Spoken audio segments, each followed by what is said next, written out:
Sing for Science is made possible in part by support from Science Sandbox, an initiative of the Simons Foundation. Today's episode was recorded remotely from Palo Alto and Orange County, California. Don't forget to check out our other episodes, and please enjoy the show.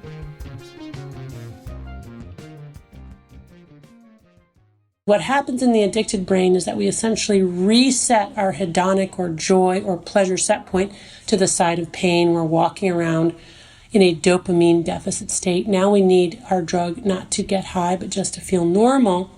And when we're not using, we're experiencing the universal symptoms of withdrawal from any addictive substance, which are anxiety, irritability, insomnia, depression, and craving. I'm a dopamine addict, can't break the habit, runs in my head. Psychosomatic, stare in the mirror, hide in the attic, cry in my bed. I'm a dopamine addict. Welcome to Sing for Science, the show where musicians and scientists talk about music and science. I'm your host, Matt White. Each week, we'll talk about a song by our guest artist and how it connects with our guest scientist's area of expertise. Today, we'll be speaking with multi-platinum singer-songwriter Alec Benjamin. In addition to his many achievements as a performer, Alec is a strong advocate for mental health awareness, and his song Dopamine Addict deals specifically with social media use and its related impacts on mental health. Also joining us is Stanford University psychiatry professor Dr. Anna Lembke. Dr. Lembke is the author of last year's instant bestseller, Dopamine Nation: Finding Balance in the Age of Indulgence. The book argues that there's a direct correlation between our nation's high rates of depression and the abundance of opportunities we have for pleasure at any given moment. The title of today's episode on the podcast is Dopamine Addict: Understanding the Brain Mechanisms that Govern Pain and Pleasure.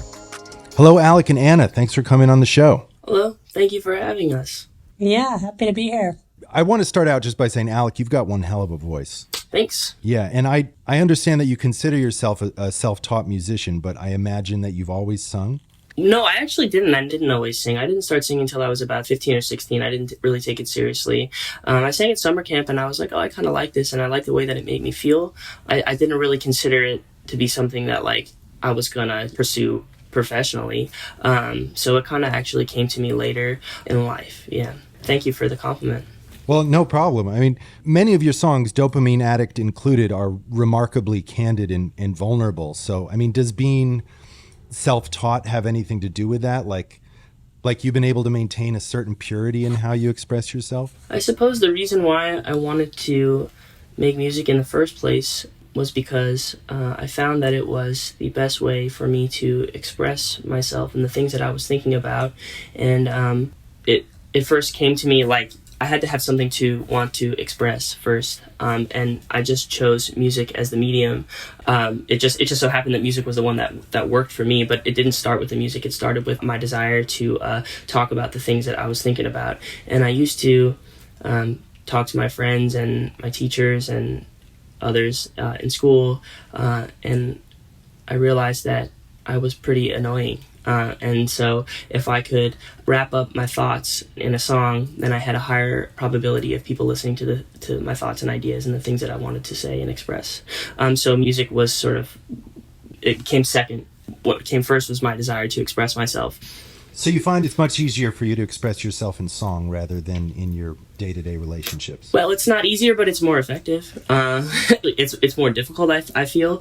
But I have a greater chance of reaching more people if I can sort of also wrap my thoughts up in a song that is appealing, not just for the content of what I'm saying, but also for, the musical value of the song. I don't know if that makes sense. Sure.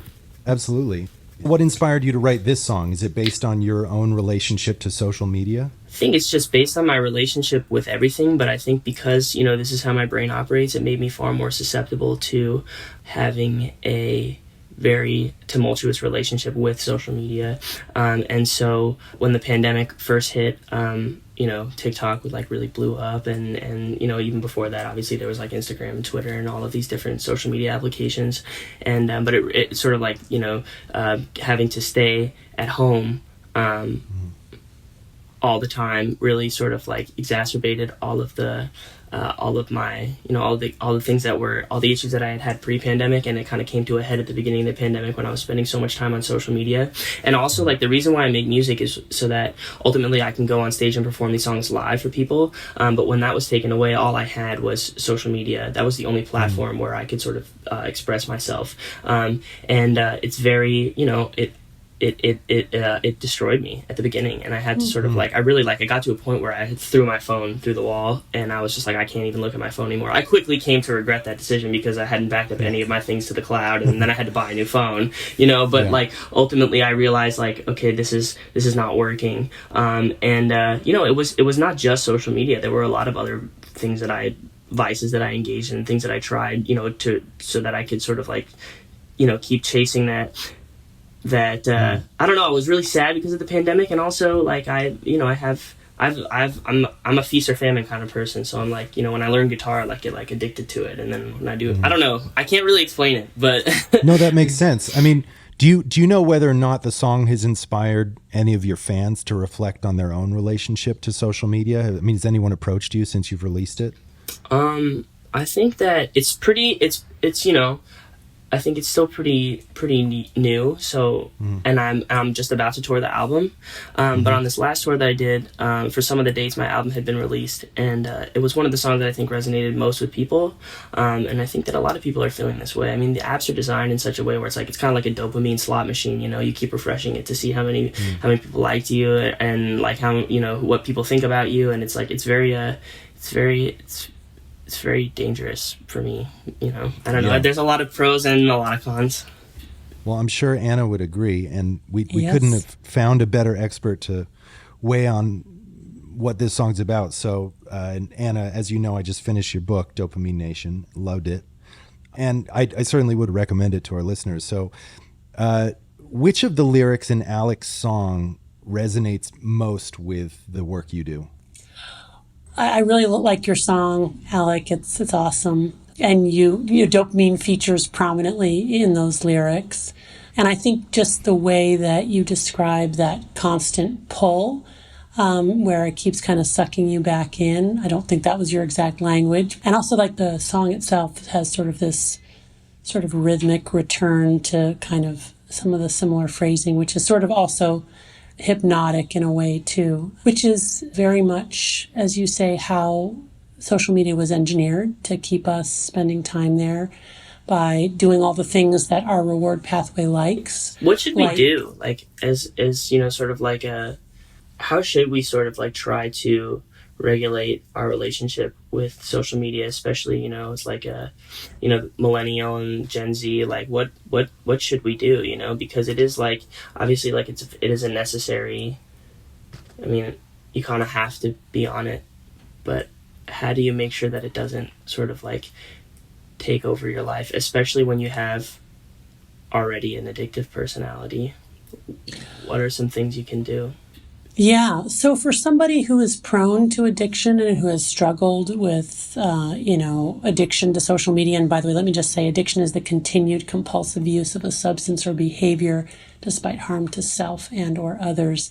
And that harm can take many forms, but it can just also be psychological harms of anxiety, irritability, insomnia, restlessness, craving, intrusive thoughts of wanting to use, which with social media can often manifest as fear of missing out. So what I recommend is to start with actually a digital fast from social media as a way to reset reward pathways. In general, it takes about 30 days of abstaining from our drug of choice to begin to reset healthy dopamine reward levels.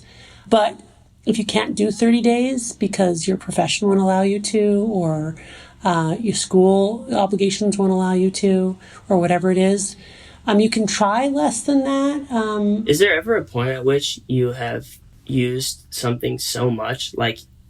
Obviously there's a difference between maybe there isn't taking a drug and your addiction being to an application, but is there a point at which it's too far gone for you to reset your dopamine pathway? Never. Not even from a real substance? No. It's never too late. And I've seen miracles happen for people with severe addiction, even very late in life, get into recovery. So it's never too late. On the Joe Rogan podcast, you had said something like, sometimes it can take like 30 days and sometimes months, and even could be years, or maybe I read that somewhere. I don't know if that's something that you said, but let me clarify a couple things. So the original dopamine fast is not some kind of magic cure for the addiction. It's just a place to start, because unless we reset reward pathways, we can't see true cause and effect. And we also can't enjoy more modest rewards because we're caught in that vortex of chasing our particular drug. So the 30-day fast is where you delete Snapchat, Instagram, Twitter, TikTok, whatever it is, and you go for 30 days knowing that you're going to go into withdrawal. You're going to feel worse before you feel better. But typically, if people can make it to weeks 3 or 4, kind of the light comes out, they feel better. But that's not like, yay, I'm cured from my addiction. Right. That's kind of then the beginning of being able to say, wow, when I look back now at the way that I was using social media, that was really destructive. And I don't want to continue to use in that way. So now I can make some decisions with actual access to real information, right? Because I've got a clearer head, a clearer sensorium. So now I can decide, okay, for my profession, I'm a musician, like social media is key. But when I try to manage my own social media account, I spiral. So maybe I can get my publicist to manage my social media account, or I can hire somebody, in a dedicated role to manage my social media account. And so that's what I talk about in the book is self-binding. We can figure out the ways to put these literal and metacognitive barriers between ourselves and our drug of choice so that we can either be more successful with moderation or more successful with abstinence, depending upon what we choose. And then it's an experiment. Then we go from there and we see how it goes. Was I able to moderate? Was I able to abstain? If yes, great. Let's keep doing it. If not, what can I tweak or change so that I can get to that place? You don't ever want to feel hopeless about it and like this is inevitable and I'm never going to get out of this vortex. There's always hope. And by the way, Alec, you're not alone. We're all struggling. I was just telling Matt before we started that my latest, YouTube addiction is watching the, Johnny Depp, Amber Heard trials. I've been watching that a lot. Oh, I know, of course. We're all sucked in. And of course, that's almost nice, right? That you and I are watching the same thing. We're kind of bonded through our mutual watching, but it's not really anything we really want to be bonded over. We want to be bonded over other things. When you had your book come out and it did really well, did you get like a high from that? Totally. And I was on. What did you do when you came down? Because I feel like as an artist, or like when you put out a piece of work, like I had a song called Let Me Down Slowly that did really well. It has over 1 billion streams on Spotify now. I tried to enjoy the ride as much as I could, sort of. I'm very neurotic and I'm always worried about everything, and I feel like everything is fickle and it's going to go away, but the come down was real, and it's like when you go on stage and you have a great show, there's all these screaming people, and then you go back into your room, there's nothing, it's right. What did you do? Because the come down from having that hit and then the subsequent desire to chase the hit again is incredibly debilitating. Yeah, I know, and it not only makes us unhappy, but I think it also cripples the creative ability, right? So I did have that. I found myself going on Amazon every other hour, seeing what my ranking was. Once it got to 2 or 1, I was like, oh my gosh. And then about 2 weeks into it, I was like, this is crazy, and I'm going to stop doing that. So I just got off. So I'm a real abstinence person for me personally. I just don't. My phone, I keep it turned off and in my bag almost all the time. I almost never use it because I just find if it's there, it's very difficult for me. And once I send something out into the world, there's always a part of my brain that's waiting for the reply, which is in and of itself a kind of a strange, suspended, animation. So for me, it's just easier to not be on. And the come down from any artistic achievement, that's dopamine free fall. You go into it. We always pay a price. You can't have those kinds of huge successes without following on the heels. The come down, and I would even say a certain amount of shame. I don't know about you, Alec, but yes. It's an odd thing, right? Explain what that means for you, so I'm making sure that I'm identifying with the right. Right. Well, it's kind of a self-loathing. Is that I'm jealous of the person that I was when I made it, and I want to be that person again, because I also realize from day to day I'm different. Is that what you mean? Or what do you mean by that? Explain it. Well, I mean, what I mean is that I think, we're always trying to look for a reason for something and to sort of be able to tell a story. But I actually think that I think shame is a very important and pro-social emotion. Like, what is shame? What is the purpose of shame? It's evolved over millions of years to get us to pay attention to group norms and not separate from the tribe, right? So when we experience any kind of separation, whether we distinguish ourselves in a bad way or in a very good way, we're still separated. And the result of that to bring us back in is shame, right? That's the role of shame, to bring us back in. So when we do something that's socially not acceptable, right, and we feel shame for that, when things go well, like, in a mutual help group, that can be a way to bring us back into the tribe. But it can also be a way to make us feel very more isolated. But what are you ashamed of? Like, what do you mean by, like? Okay, so let me get to that again. So when we do something, when we get success, we're still separated. And I think it's natural. This is my hypothesis. I think it's natural and spontaneous in the heels of great success to feel shame for no apparent reason. I don't think we need to really even look for, well, why am I ashamed? I think it's like what happens it's part of the physiology. You get that huge dopamine hit, then you get a dopamine come down, and that can manifest as shame. And it's just the price you pay for success. So then the question is, well, what's the antidote to that? Yeah, we can keep chasing greater successes, or we can fully and radically embrace that those successes will come with a lot of baggage and a lot of pain, and that it's going to be very, very mixed. Is there a third option? Well, what do you think, Matt? I mean, you're both in the music business and, and in recovery. Yes. I didn't want to say it. I wanted to let you say it. I think what was most compelling to me is your central thesis that there's a correlation between depression and limitless opportunities for pleasure.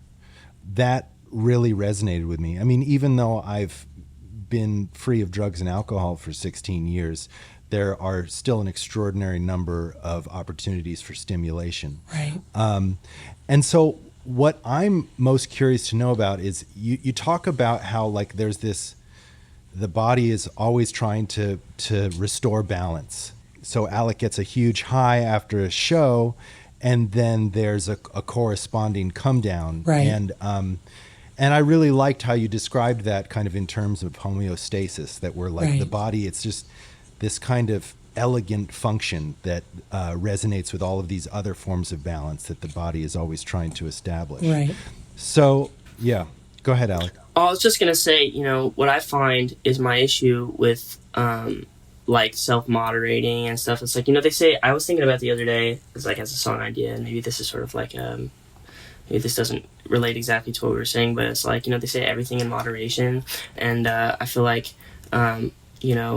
if I'm going to, try and live my life in moderation, I get obsessed with then living my life in moderation. And then it becomes an obsession, and then I fall off too. Then that becomes the obsession as well. And I wonder if you've ever felt that way as well, because when I have to then force myself to put my phone down or whatever, I'm looking for the dopamine high when I am, okay, yes, I was able to put my phone down, and then I want to tell people that I did that, and then that becomes my obsession. Mm-hmm. And so I don't find that there's a way where I can sort of not be obsessed with things. Mm-hmm. Does that make sense? Yeah, it does. And that tells me that you're really still struggling to kind of find this balance. Mm-hmm. You find yourself either, swinging to the pleasure side or to the pain side, but you're struggling to get kind of hover right around the middle. I think that is my balance. What is your balance? That it's sort just of like keeps going whoop whoop whoop whoop. Yeah, I really do. I think that's my balance as a human being. I've always been that way. It's like it's all or nothing. I'm like, if I'm going to do something, I'm going to do it, or if I'm not going to do that, I'm not going to do it. So, like, moderation doesn't really appear to be an option for me. Yeah. But the point is does it cause you suffering though? Yeah, I suffer all the time. That's why I'm an artist. That's why I write about these things. Most of my life I felt like I torture myself a lot. Mm-hmm. And maybe I wonder if that's just who I am, because then it's like I'll find myself, it's like, okay, well, I'll for example, like, I'll be listening to the podcast that you did with Joe Rogan or whatever, and then I'm like, okay, well, then I'm like, I'm obsessed with figuring out, like, what is this, like, let me find the balance, like, and it's like, yes, I'm suffering. I feel like I have since I was a young boy. I don't know, this is like, maybe I'm bearing too much. No, that's why we're here. But I wonder if moderation is not necessarily possible for me. Also, because like I've seen some of my friends as well, like sort of they go through the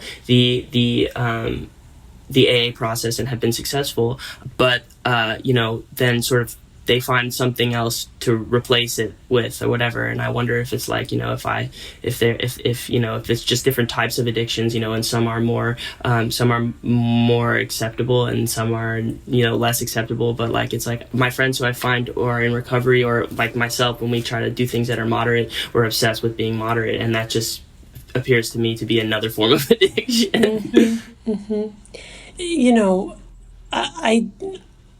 I think it's good to know yourself and to be aware of your tendencies and to have like a realistic perception of them. But I don't think that means that you just have to say, well, that's who I am, and I'm either it's going to be all or it's going to be nothing, especially if it makes you unhappy, which it sounds like it does. Yeah, I think it does, but I've yet to see, like, myself included, like, an addictive person not become an addictive person. It's like maybe they are able to abstain from like a certain addiction, but it's always that type of energy that's headed in like a certain direction, or the desire for that is like always has to be channeled through something else, and it's like what I mean? I feel like it's just sort of like you're oriented in a certain way, and it's like, you just have to figure out how you sort of like continue down this path, but in like a more sustainable way, but like just pick a healthier addiction. Well, that's just it though. It becomes more sustainable, right. And I think that the impulses become less pronounced. So if I had an addiction to painkillers, which happens to be true, like and I went through periods where I was like, I cannot face the day without this. Yeah. I'm so afraid of what is next.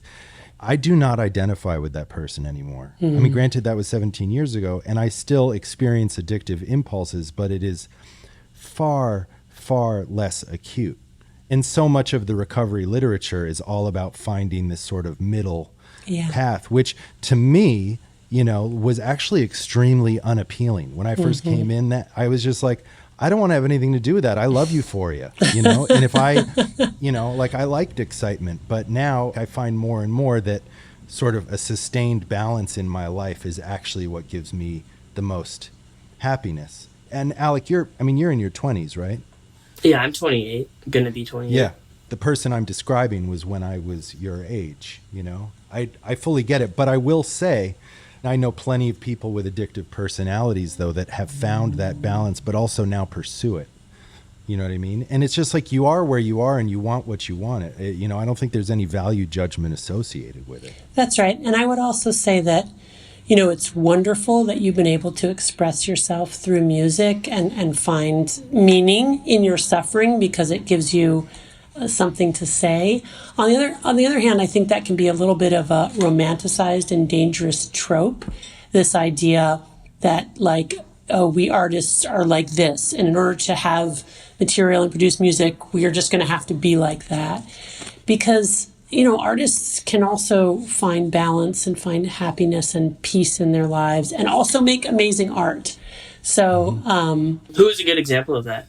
Examples of artists that exemplify what exactly? Who found balance, who are able to do what they're doing and sort of like in a healthy live way. A life of moderation. Yeah.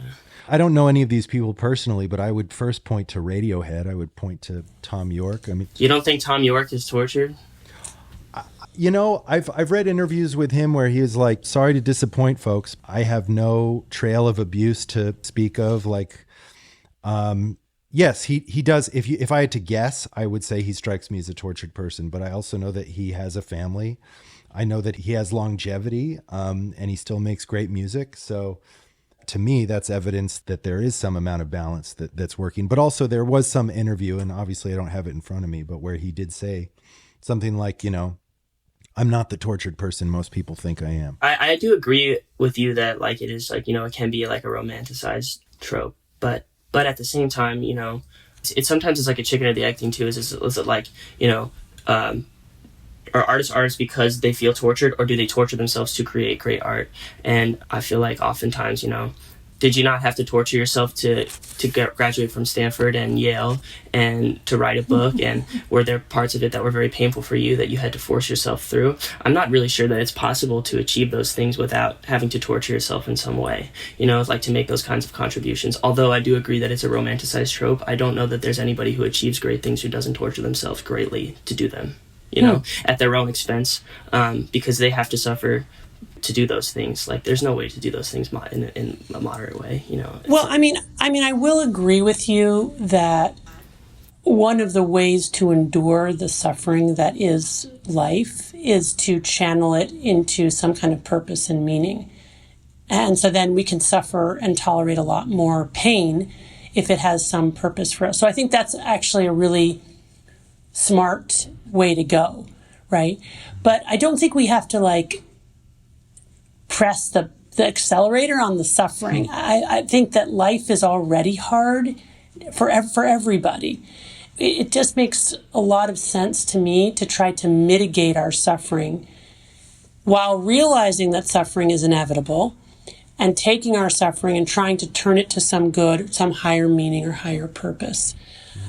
Which is slightly different from what you're suggesting, which is a sort of I'm going to throw in the towel. My life is crazy. No. And, and crazy is art, that's an exaggeration of what you said, but just to kind of, sort of paraphrase it a little bit. The other thing I would say is I have lots of examples of incredible artists, who have given up this kind of extreme life, and also, this idea that they have to, for example, use substances in order to access their art. So and they're my patients. I have many, many patients who are wonderful artists. In fact, my office is filled with their amazing work. But I can tell you that the best work that they do is after they get sober. And what a lot of them will talk about how, something like cannabis, when they were in their addiction, they were convinced that they needed cannabis to be creative because they felt so creative with cannabis. And I said, well, I hear you that cannabis makes you feel more creative, but what did you actually create while you were using? And then it's there's a big, pause there because there's nothing, so there can be a real gap between our subjective experience of what our addiction does for us and what it actually does for us. So I think this is really important, to acknowledge. Yeah. Well, let's talk about the antidote. Anna, in your book, the antidote you prescribe is pain, right? So, well, but it's part of it, right? Right. I don't mean to minimize it. No, not at all. Well, it'll be best in your words as you describe it, especially maybe through the seesaw analogy. Sure. Okay, I can talk about that. So, one of the interesting findings in neuroscience is that pain and pleasure are co-located in the brain, so the same parts of the brain that process pleasure also process pain, and they work like opposite sides of a balance. And there are certain rules governing that balance. And the most important rule is that the balance wants to remain level, or what neuroscientists call homeostasis. And this physiologic drive toward homeostasis is one of the most powerful biological mechanisms in nature. So what that means is that with any deviation from neutrality to the side of pleasure or pain, our brains are going to work hard to restore a level balance. So when we do something, we have a pleasurable experience, we release dopamine, which is our pleasure neurotransmitter, in this very specific circuit of the brain called the reward pathway, and the balance tilts to the side of pleasure. But no sooner has that happened than our brain is going to recalibrate and start to downregulate dopamine production and transmission, not just to baseline tonic levels of dopamine firing, but actually below baseline. That's the come down, the after effect, the hangover. I like to imagine that as these little neuroadaptation gremlins that hop on the pain side of the balance to bring it level again, but they like it there, so they stay on until it's tipped an equal and opposite amount to the side of pain. Again, that's, as Alec was describing, he had this great success with his song. I had some success with my book, and we both experienced this come down afterwards. If we wait long enough and with enough brain plasticity, that the gremlins hop off the balance and homeostasis is restored. But if we continue to try to recreate that feeling by reaching for our drug again and again and again, what happens is we start to accumulate enough gremlins on the pain side of the balance to fill this whole room, and now we're getting into the addicted brain. So the first thing to do, the first antidote, is actually to abstain from our drug of choice for long enough for those neuroadaptation gremlins to hop off the pain side of the balance so that our own resetting homeostatic mechanisms can bring us back into balance. But the other thing to do to get our dopamine is to actually intentionally do things that are hard. Because when we press on the pain side of the balance, those neuroadaptation gremlins hop on the pleasure side of the balance, and that's called hormesis. It's Greek for to set in motion, and it's the way in which mild to moderate toxic stimuli actually trigger our own body's re-regulating mechanisms to start to create more dopamine, more serotonin, more norepinephrine, and other feel-good hormones. So inviting pain into our lives on purpose, including through creative endeavors, can be a way to reset or attempt to reset that homeostasis. Cool. I mean, there were a couple of very staggering experiments that you cited. Yeah. So, and specifically the ones with the rats, is there one that you could tell us about right now that shows how powerful dopamine is? Yeah, I mean, dopamine, is not the only neurotransmitter involved in pleasure and the experience of pleasure and the phenomenology of addiction, but it's probably the final common pathway for all reinforcing drugs and behaviors. Dopamine is probably even more important to the experience of reward or motivation than it is to pleasure itself. So, for example, there's a very famous experiment where if you engineer a rat to have no dopamine receptors in the reward pathway of the brain, and you put food in the rat's mouth, it will eat the food and seem to get pleasure in that food. But if you put the food even a body length away, the rat will starve to death because it won't be motivated to get up and go over and get the food. I read that study, and it's crazy. Yeah. So that's where dopamine it's important to pleasure, but it's probably even more important to motivation, or the thing that gets us up and, moving toward our drug of choice.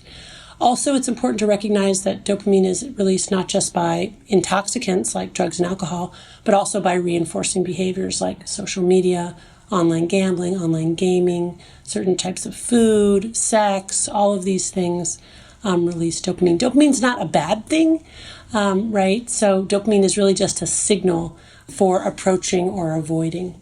That's profound, though, that it's actually the seeking more than the actual indulgence, which that releases more dopamine. Is that right? Yeah, that's right. Which is why all those rituals around getting our drug become almost as important as the drug itself, which is another important piece around dopamine, that we have dopamine released not just when we get the reward, but also when we have reminders of the reward, followed by a little mini dopamine deficit state, which then creates the motivation to go get the reward itself. So just being, reminded with alerts, for example, that there's something new on social media, in and of itself gives us a little bit of a dopamine hit, followed by a dopamine deficit state, which then creates the craving to go look and see what that was.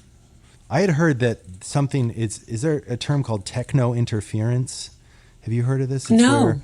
It's something like, there was some study that shows, like, if the three of us are talking, at a restaurant, and we all have our phones on the table, just the mere presence of them being within eyesight, it actually substantially diminishes the quality of our engagement, or my ability to engage with you guys. Yeah, it's like distracting. Yeah. There are studies showing that if you're in a classroom and you're not on your laptop, but the other students are on your laptop, that is distracting, even for people who are not on their laptop. Oh, wild. There's a great anecdote that Asa Raskin, my colleague, likes to quote, where they had built this AI machine that could solve these really complex problems, and they kept trying to interfere with its ability to problem solve. And they tried all these different ways, but in the end, when they rolled in this old-fashioned TV set and just put on the screen in static, that was completely disruptive for this computer's ability to problem solve, which I think speaks to the incredibly distracting and reinforcing nature of the screen itself. The devices themselves, even separate from what they lead to, are reinforcing and distracting for us. Alec, initially the first question you had, Alec, was what do we do? The two things, there's self-binding, right, where you actually try and abstain. But then the other thing that you talk about is radical honesty and pro-social shame. So how does that, in the context that we're describing, that Alec's song is describing, especially in the pandemic, in the context of the pandemic, where he's having this really destructive, toxic relationship with social media, where would radical honesty and pro-social shame as a prescription fit into that? Well, Alec has sort of figured that out on his own, that really being very transparent with his own experiences and his struggles has been kind of a catharsis for him. Is that true, Alec? Kind of like a therapeutic? Yeah, I think that it's therapeutic. Yeah, good. So what I find with people in recovery and robust recovery is that they can't lie about anything. They can't lie about, what they had for breakfast, nothing. Because once they start lying, they're at high risk for relapse, which is really, really interesting, right? Like, what is the role of honesty in helping us maintain our recovery or even just living flourishing lives? And as I talk about in the book, it works on many different levels. One is that it helps promote intimacy. When we're honest with others, we think when we reveal our flaws, people are going to go running, but instead they're drawn to us because they see their own humanity in our struggles, and that's very powerful. Also, I do believe that radical honesty probably primes and stimulates the prefrontal cortex. The prefrontal cortex is that gray matter area behind our foreheads that's so important to storytelling, delayed gratification, future consequences. And people are natural liars, so the average adult tells 1 to 2 lies per day. So telling the truth is something that requires intentional engagement, right? And when we do that, when we make that effort, that's something hard that we do that stimulates, our brains in ways that I think help us manage our consumption and be able to see more clearly what we're doing. And then on a very different level, the stories that we tell about our lives are not just a way to organize the past, they create a roadmap for the future. And when we're telling true stories, we have much better roadmaps. So one thing that's interesting to me in my work over 20 plus years is when I listen to people's stories, I can tell by the way that they tell their stories whether or not these are healing narratives or not, And people who tell stories that aren't healing are often people who are like, it's this person's fault, it's that person's fault, but nothing's my fault, right? Whereas people who are telling stories that are adhering as close to probably actual reality as we can get with our human perception are people who tend to be able to access the kind of wisdom that allows for sustained recovery. Wow. Well, thank you both so much. This has really great. been Yeah, tremendous. And thanks to you both. And Alec, thank you so much for your transparency. I know that you pour your heart into your music, and that's what makes your music great. But it's also wonderful how you're willing to be so open and honest with your own struggles, because I think that helps other people, to see someone like you who's talented and famous, but is also still kind of trying to figure out life. I wonder also just one other thing too. Yeah. Like one of the things in my life that what you said resonates with me about sort of like, the difference between a healing story and a not healing story.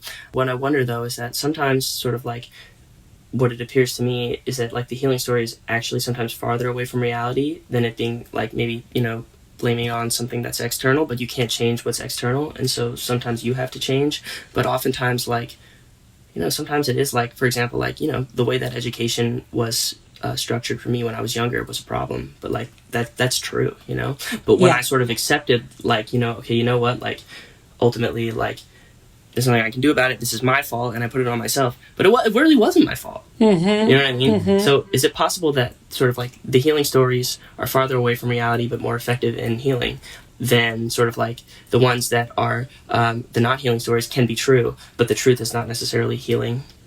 So let me unpack that a little bit, because I think I know what you're getting at, and I would say it a little bit differently. I really do think that the healing story is the truest story, and that means validating what was wrong and with the way in which you were truly victimized, like a school system that didn't accommodate for your type of brain. And that's terrible, and that's a bummer, and that made school, I'm guessing, really horrible for you. But also then validating, well, okay, school didn't work out, but what are these other venues where I can, okay, so that's a healing story, and that's the right kind of story to tell. I think what you're getting at, though, is otherwise is something that they call in AA fake it till you make it. There are ways in which at times we have to tell ourselves something that's true that we don't necessarily believe, so that we can heal enough to get to the point where we believe the thing is true. Like I once had someone to say, well, I don't think it's really true that I'm a good person. I'm like, well, you are a good person. That you don't believe it, is a separate matter, but now you need to fake it till you make it.